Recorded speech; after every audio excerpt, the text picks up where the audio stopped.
জনগণের সাথে মিশে কর্মসূচি দিয়েছেন কয় দফা? 4 দফা। প্রথমে বলেছেন শান্তির পয়গাম পৌঁছে দাও, তার মানে হি ওয়াজ এ পিস লাভার। রাসূল সাল্লাল্লাহু আলাইহি ওয়াসাল্লাম শান্তিকামী ছিলেন, তিনি অশান্তি পছন্দ করতেন না। পিস এন্ড হারমোনি কিভাবে সোসাইটিতে এনশিওর করতে হয় এটা ছিল ওনার লক্ষ্য। প্রথম কথা থেকে বোঝা যায়। প্রথমে বলে নাই এই জিকির করো সবাই সুবহানাল্লাহ আলহামদুলিল্লাহ, বলছে এটা না। প্রথমে বলে নাই এই মেয়েরা সবাই পর্দা করো, মাথায় কাপড় দাও, বলছে? প্রথমেই বলেছেন শান্তির পয়গাম পৌঁছে দাও। সুবহানাল্লাহ। তিনি শান্তির নবী ছিলেন, তিনি শান্তি প্রতিষ্ঠার জন্য, পিস এন্ড হারমোনি করার জন্য আজীবন কাজ করেছেন।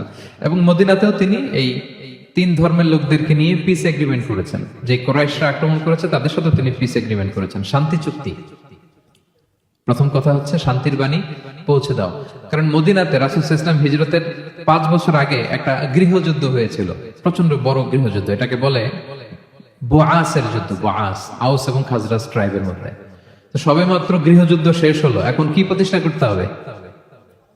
হ্যাঁ বলেন তো একটু।